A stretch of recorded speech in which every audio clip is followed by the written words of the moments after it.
What's going on, moviegoers? If you're new to the channel, my name is Christian. Welcome to C-Roll Productions. You guys, I wanted to wait and do my Antman and the Wasp Quantumania movie review after I saw the film a second time, and I just got out of the theater for the second time for Quantumania. Now, you guys, did I ultimately like this film?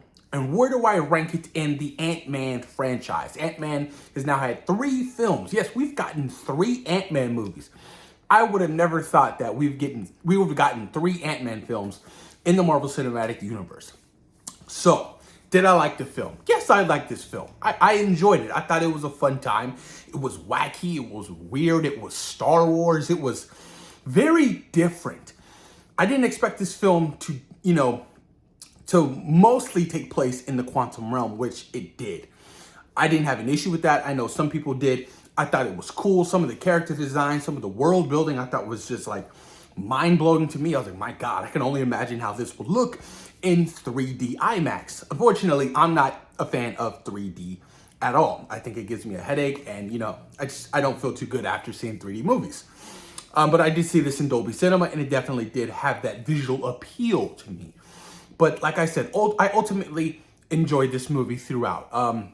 The characters, the family dynamic, I really loved, from, Hope to, Cassie to Kang to Janet, to Dr. Pym.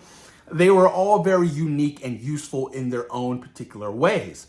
I really enjoyed what Paul Rudd brings to the character, the humanity he brings to Ant-Man as Scott Lang. That's something I draw so much towards. And I think that's why I ultimately love the first Ant-Man more than, its sequels. But, diving deep into spoilers, you guys, this is a spoiler review. We're going to talk some spoilers, obviously. We got to dive deep into that. But, the quantum realm and MODOK and Kang, oh man, that shit was crazy. Look, a lot of people did not like what they did with Kang. I mean, sorry, not Kang, MODOK. A lot of people didn't like it. And I understand where that comes from. I get it. But I ultimately love the fact that it was Darren Cross from the first film. I love the fact that, you go back to the first film and you see him, getting broken down and, he's going into, the quantum realm. I thought that was great. I like seeing the little flashback. I like, Darren Cross he was so believable, but he was also, at the same time, he was very empathetic. Like, I felt for him. I was like, man, that sucks. He lost everything. He lost his company, he was stuck down there with just a head and a little tiny body with some butt cheeks. That scene was hilarious. But I liked what MODOK had to bring to the table. I thought he was very menacing when he had to be. I love the design. Sometimes the face structure of, MODOK didn't really sit well with me. I was like, something's weird. Something's off. Like, you couldn't have, raised it a little bit or made him, a little bit bigger. But I thought it was cool, though, man. He's an Avenger now. But I like how they definitely switched up the origin story of MODOK just to fit the narrative of Quantumania and, for Darren Cross. I thought it was, a very unique decision. Is MODOK dead? Who knows? Would I like to see MODOK return in the future of the MCU? Absolutely, you guys. I would like to see MODOK return, but not as a good guy. But at the end of this film, he kind of is a good guy. He's an Avenger now. He's an Avenger. So that kind of takes the narrative of him coming back into future MCU projects, because you can't have MODOK return and him be a good guy. You just can't. I think that wouldn't sit well with a lot of fans. I mean, you're really making a very different direction in the comic books. So I ultimately do think that MODOK is dead, and that's a wrap for Darren Cross. And we move on, right? Because I don't think we're going to get a 4th Ant-Man film anytime soon. I don't. I don't think we need one. Just like how I don't think we needed a 4th Thor film. I think 3 films is fine, and then we move on. You move on into your Avengers movies, and you make your appearances, you come here, there, and that's it. So, like I said, I don't think we'll get a 4th Ant-Man movie, and and I'm completely fine with that. Box office wise, Ant-Man and the Wasp Quantumania, it's not hitting the numbers that I think that the studio wanted to hit. I think it just passed 300 million worldwide to beat the first Ant-Man film. It has to earn another 200 million at the box office. And it had a 69% second weekend drop, which is, an all-time high. So, who knows, you guys? Kang the Conqueror. What did I think about Kang the Conqueror, Jonathan Majors? Jonathan Majors was stellar. He was Absolutely amazing. I love the flashback scenes with him and Janet. I thought that was so unique to see him and Janet interact. I thought that was adorable. And when Kang needed to be Kang, he was Kang. He was dope. I love his whole time, his time chair. I thought that was cool. I like the fact that Janet had helped him, fixed it when they first met. I thought that was cool. I ultimately thought that, Kang in this movie did what Kang was supposed to do. A lot of fans were freaking out like, what? Ant-Man just beat Kang, and Kang is supposed to be the next big bad. And I get where fans are kind of frustrated. Because when you first saw Thanos, right, in Infinity War, you didn't see him, you saw him in action, right? He beat the living shit out of the Hulk. And the Russo brothers wanted to let you know that this is Thanos, and this is what the Avengers are going to be dealing with. And it was terrifying. We had never seen that before. We were like, oh my God. But for Kang, on the other hand, he got beat by the Ant-Man family. So I can see some concerns there. Like, well, if Ant-Man and the Ant-Man family can beat him, well, then we're going to be okay.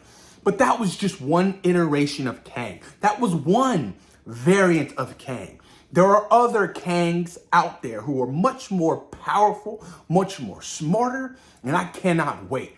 And I like the concept and the idea of them vanishing him and then banishing him to the quantum realm. Because this is what he said. He's the most powerful one. They're afraid of him. And I was like, interesting.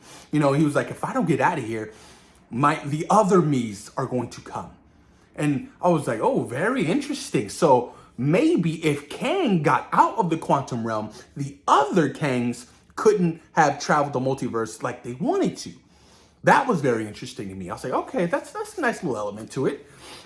But ultimately, Jonathan Majors delivered. He delivered. I love the design. I love the visual effects on him. I love his power sets. I was dope. I loved when the blue formed over him with the helmet. He was so good. And he was such a dick to MODOK. I was like, oh, why you gotta be so mean to him? I felt so bad for MODOK, you guys. I felt so bad for this character. But Kang definitely was, one of the major highlights in this film for me. Massively.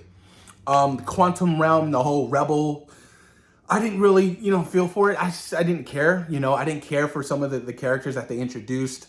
Bill Murray was a waste of a character I didn't give a shit about, the whole rebellion phase, I was just like, I don't care. Like, this film could have been 30 minutes shorter if none of that kind of, played into it. And I was like, where's Luis? Like, why isn't Luis in this movie? He's been crucial to Scott. He's his best friend. Like, you couldn't write him a 5-minute part in this movie? That ultimately, didn't sit well with me. I was like, not to have Luis in this movie, Michael Pena, I was like, that's a slap in the face.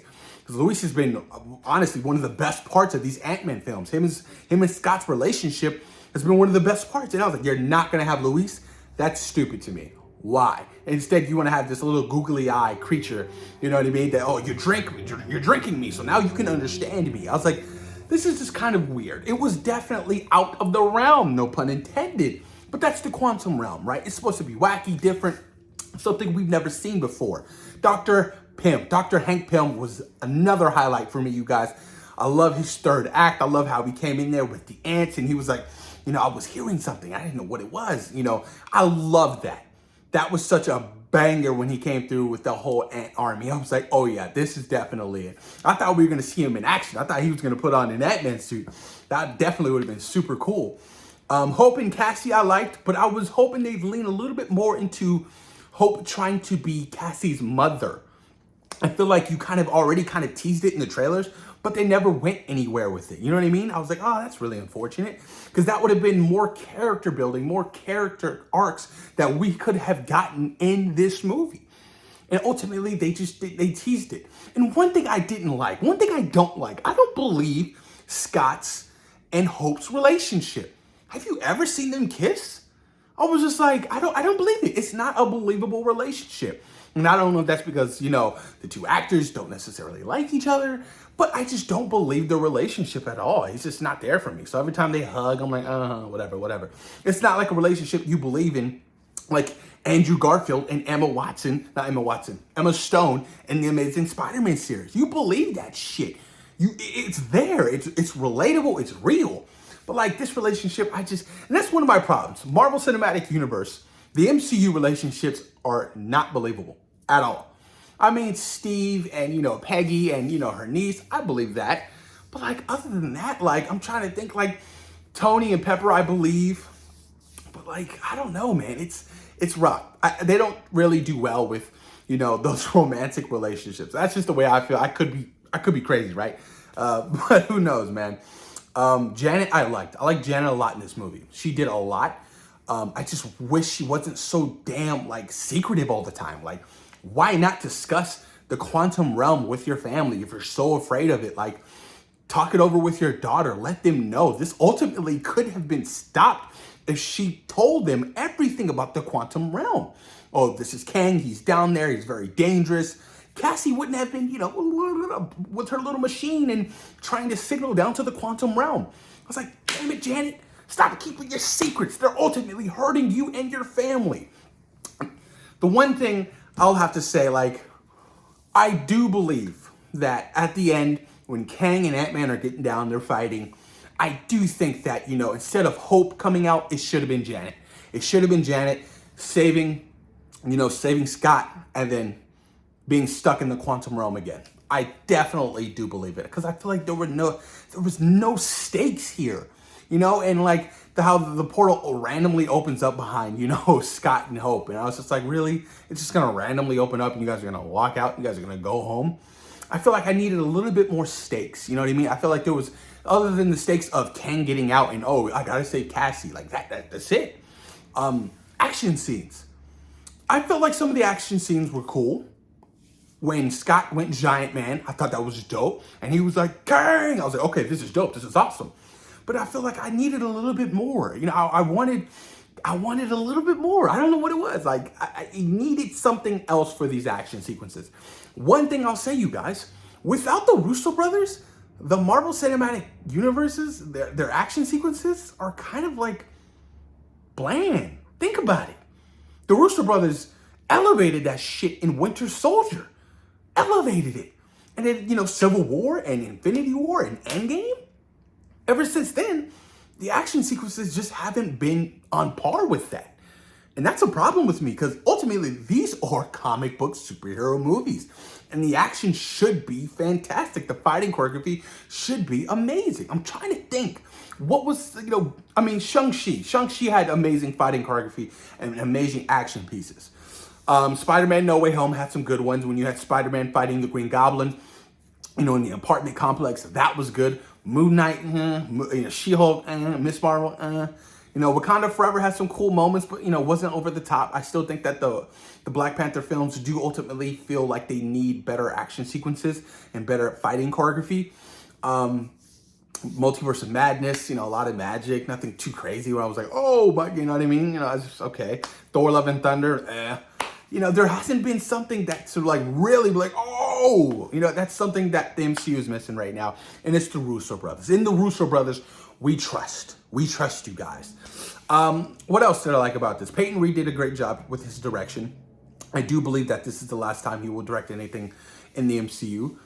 Jeff Loveness wrote this script. He's writing Avengers: The Kang Dynasty. A lot of people are nervous about that. We'll see how that goes. Post-credit scenes. My God. Let's dive deep into those. That was some cool shit. Look, to see the different, variants of Kang, I was just like, oh my God. I was like, this is going to be crazy.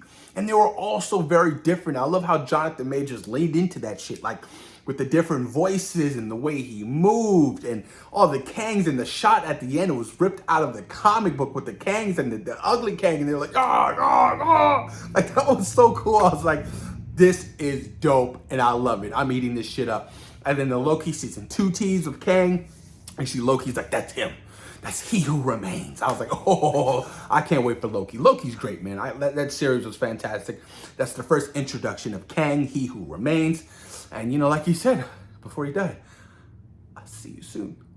He's right, man. He's right, dude. Ultimately, guys, like I said, I enjoyed Antman and the Wasp Quantumania. I had ranked it the second best Ant-Man film behind Ant-Man. So I go Ant-Man, Quantumania, and Ant-Man and the Wasp, you guys.